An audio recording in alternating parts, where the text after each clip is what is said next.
સુરત જિલ્લામાં petrol, diesel, gas અને અન્ય આવશ્યક ચીજ વસ્તુઓની સરળ ઉપલબ્ધતા સુનિશ્ચિત કરવા સમીક્ષા બેઠક યોજાઈ હતી।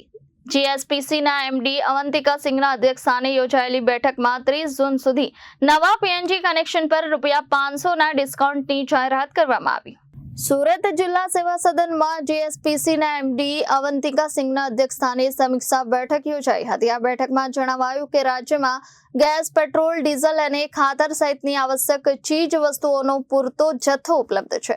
મિડલ ઈસ્ટમાં ચાલી રહેલી યુદ્ધ જેવી પરિસ્થિતિને ધ્યાનમાં રાખી જિલ્લા વહીવટીતંત્ર અને મનપા દ્વારા સંકલન સાથે કામગીરી કરવામાં આવી રહી છે, જેના કારણે સુરત જિલ્લામાં આવશ્યક ચીજ વસ્તુઓનું વિતરણ સરળતાથી થઈ રહ્યું છે। સુરત શહેરમાં હાલમાં 15.20 લાખ ડોમેસ્ટિક પીએનજી કનેક્શન છે, જ્યાં ગેસ લાઇન ઉપલબ્ધ છે।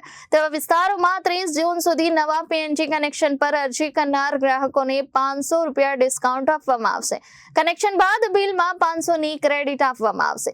શાળા, કોલેજો, હોસ્પિટલો, રેલવે, કેન્ટીન, હોટલ, રેસ્ટોરન્ટ અને ઔદ્યોગિક એકમોને પીએનજી કનેક્શન આપવામાં પ્રાથમિકતા આપવામાં આવી રહી છે।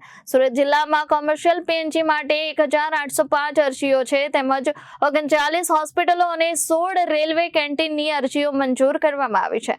જિલ્લા પુરવઠા અધિકારી દર્શન શાહે જણાવ્યું કે ગેસ સિલિન્ડર સપ્લાય કરતી કંપનીઓ દ્વારા 5 કિલો અને 3 કિલોના સિલિન્ડર ઉપલબ્ધ કરાયા છે। સાથે પીએનજી કનેક્શનની પ્રક્રિયા 45 દિવસમાંથી ઘટાડીને માત્ર 7 દિવસ કરવામાં આવી છે।